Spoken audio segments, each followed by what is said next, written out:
Olá pessoal, bom dia, boa tarde, boa noite. Hoje a gente dá mais uma sequência no nosso curso de Física, falando hoje sobre Física 2, temperatura e escalas termométricas, tá ok? Ah, então, eu queria primeiro que vocês tivessem em mente a seguinte pergunta: por que quando a gente deixa um copo d'água gelada em cima de uma mesa, na cozinha, sua temperatura aumenta por um tempo e posteriormente fica constante? Ou seja, por que pegar um copo d'água gelada e colocar na mesa, depois de um tempo a água vai estar na temperatura ambiente? Por que isso acontece? Tá? Tudo bem. Então, eu queria começar a aula definindo para vocês o que a gente chama de sistema termodinâmico. O que é um sistema termodinâmico? O sistema termodinâmico é qualquer quantidade de matéria dentro de um recipiente. Por exemplo, a água dentro do copo é um sistema termodinâmico. E todo sistema termodinâmico, ele tem uma grande quantidade de partículas dentro dele.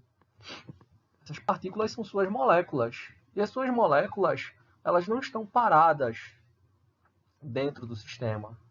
Elas estão em constante movimento. E esse movimento, ele é um movimento vibracional, tá?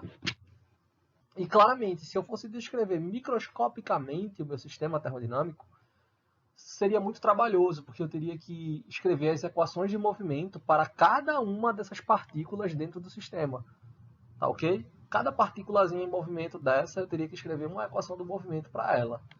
E dentro de um copo d'água tem aproximadamente da ordem de 10 elevado a 23 moléculas de água. Então imagina escrever 10 elevado a 23 equações. É intragável fazer isso. Então, a gente tem que descrever um sistema termodinâmico macroscopicamente. Então, a gente tem que fazer uma descrição macroscópica do sistema. Essa descrição macroscópica, ela vem a partir de três grandezas: pressão, volume e temperatura. E o estado termodinâmico do sistema é caracterizado macroscopicamente a partir dessas grandezas. Então, eu tenho o estado termodinâmico e eu posso descrevê-lo como uma função da pressão, do volume e da temperatura do sistema. Com isso, com essas grandezas macroscópicas, eu consigo descrever todas as moléculas do sistema de maneira estatística, tá? Construindo o seu estado termodinâmico a partir da pressão, que está relacionada com o número de colisões de cada partícula dentro do sistema, do volume e da temperatura, que está relacionada com o movimento dessas partículas, com a energia cinética delas. Tá? Então, baseado nisso, eu posso dizer o que danado é temperatura, pessoal. Então, considere uma certa massa de água. Antes do aquecimento, as moléculas de água elas já têm um nível de agitação, tá? Elas já estão se movendo. Só que eu pego essa quantidade de água, coloco em um becker, em um recipiente. Então, meu sistema termodinâmico está dentro de um recipiente que não permite trocas de matéria com o ambiente, mas permite trocas de energia, de modo que eu posso aquecê-lo usando uma fonte de calor, tá? Que vai pegar a energia térmica e passar para o meu sistema. Então eu tenho uma setinha que indica que a energia térmica vai para o meu sistema. E o que, que vai acontecer? Com essa energia sendo adicionada ao sistema, as moléculas do meu sistema, da minha massa de água, elas tenderão a se mover de uma maneira mais intensa. Então você tem uma agitação maior dessas moléculas. E como é que eu posso mensurar macroscopicamente esse comportamento microscópico, esse aumento no movimento das moléculas de um dado material? Através da temperatura. Por quê? Porque a temperatura é o grau de agitação das moléculas constituintes de um sistema físico. Ela está, então, relacionada com a energia cinética média dessas moléculas. Tudo bem? Então, isso é temperatura. Sabendo o que é temperatura, nós podemos falar em equilíbrio térmico. O que é o equilíbrio térmico? Um dado sistema físico está em equilíbrio térmico quando ele está em um recipiente isolado termicamente, tá? E as suas variáveis termodinâmicas não mudam com o tempo. Então, ele está em equilíbrio térmico se a sua pressão, o seu volume e a sua temperatura permanecem constantes com o passar do tempo. Então, dado que a pressão e o volume é constante, dois ou mais sistemas vão estar em equilíbrio térmico se as suas temperaturas forem iguais. Então, suponha, por exemplo, que eu tenha dois corpos em diferentes temperaturas aqui. Então, aqui eu tenho um corpo A, que está mais quente, e um corpo B, que está mais frio, tá? Aí eu os coloco em contato. O que acontece? Eu vou ter um fluxo de energia do corpo A para o corpo B. E, após um determinado intervalo de tempo, o que vai acontecer? Ambos estarão à mesma temperatura. Por quê? Porque o fluxo de energia só ocorre até que os dois corpos atinjam o equilíbrio térmico. A explicação para isso irá se dar através de calor, bem como das leis da termodinâmica, que nós vamos aprender aqui no curso também. O fato é que, após este contato, se passando um intervalo de tempo fixo, os corpos A e B, que antes estavam em temperaturas diferentes, passarão a ter a mesma temperatura. E quando isso ocorre, dizemos que A e B estão em equilíbrio térmico. Tudo bem? Como é que eu meço temperatura? A medida da temperatura, ela se dá a partir de comparação. E nós utilizamos termômetros para medir temperatura. Claro que cada termômetro tem sua forma de funcionamento e para você medir uma temperatura usando um termômetro, você se utiliza de um fenômeno físico para realizar a medição. No caso de um termômetro de mercúrio, o fenômeno físico utilizado é a dilatação térmica. E quando você usa um termômetro para medir uma temperatura, você basicamente se utiliza do conceito de equilíbrio térmico. Por exemplo, no termômetro de bulbo, você coloca ele em uma região lá para medir a temperatura e espera acontecer a dilatação. E quando o mercúrio para de se dilatar, significa que o termômetro e a superfície que você está realizando a medição estão em equilíbrio térmico. Existem outros termômetros mais avançados, como os termômetros elétricos, os termômetros de radiação, que têm sido muito utilizados durante a pandemia do Covid-19, cuja medição se dá de maneira instantânea, tá ok? Mas o fato é que o termômetro é um instrumento de medida usado para realizar medições, aferir temperaturas, ok?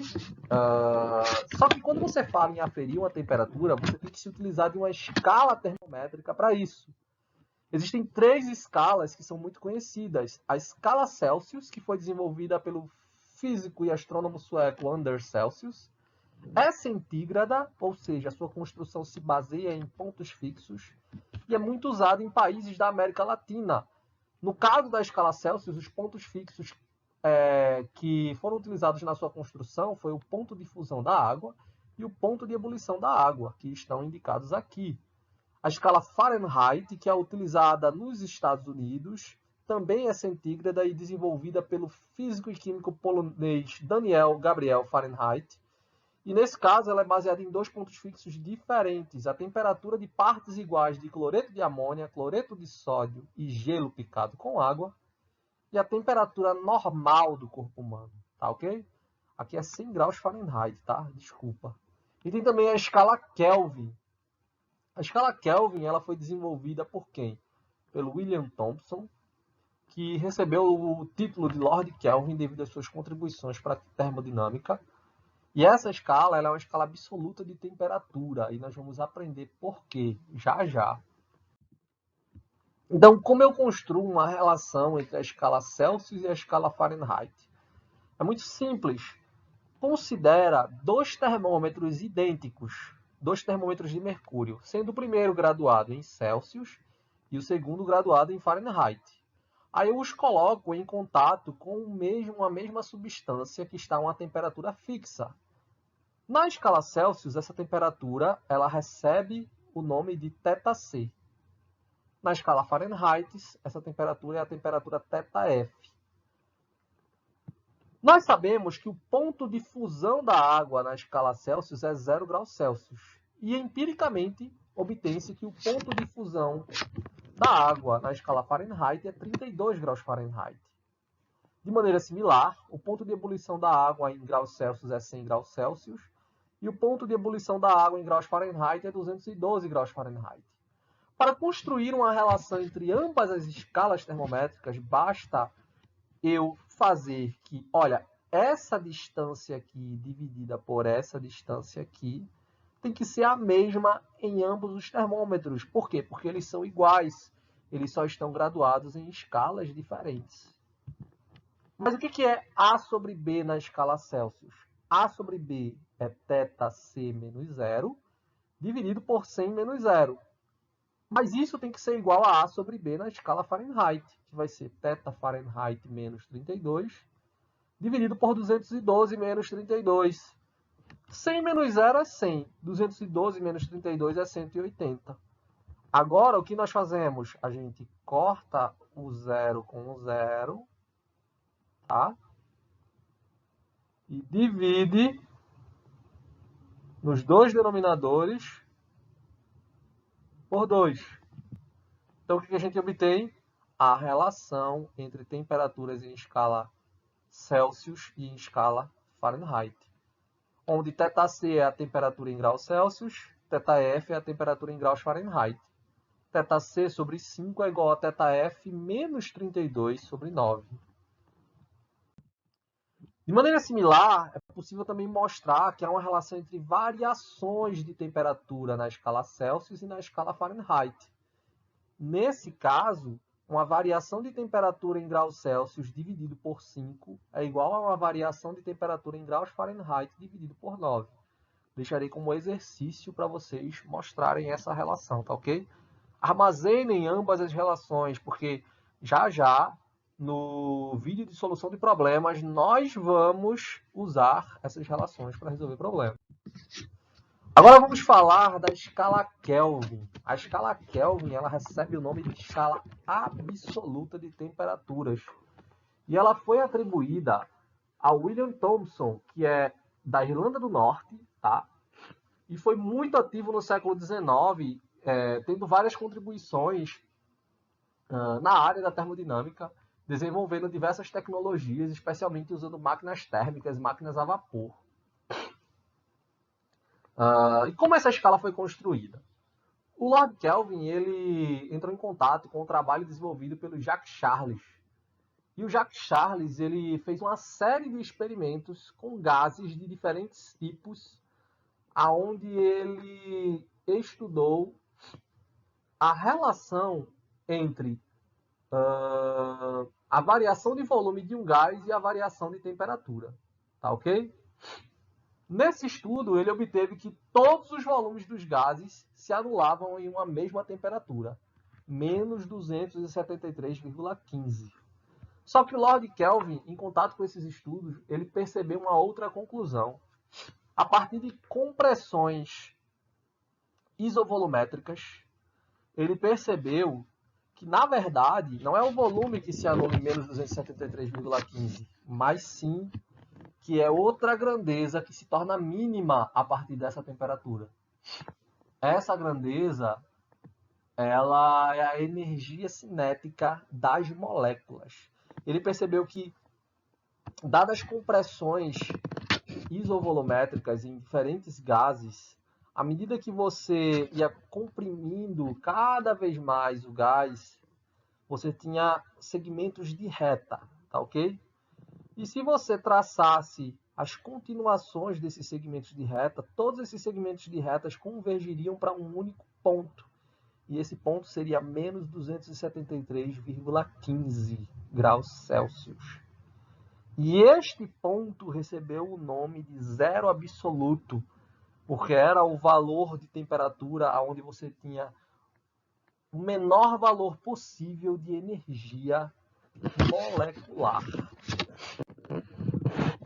Então,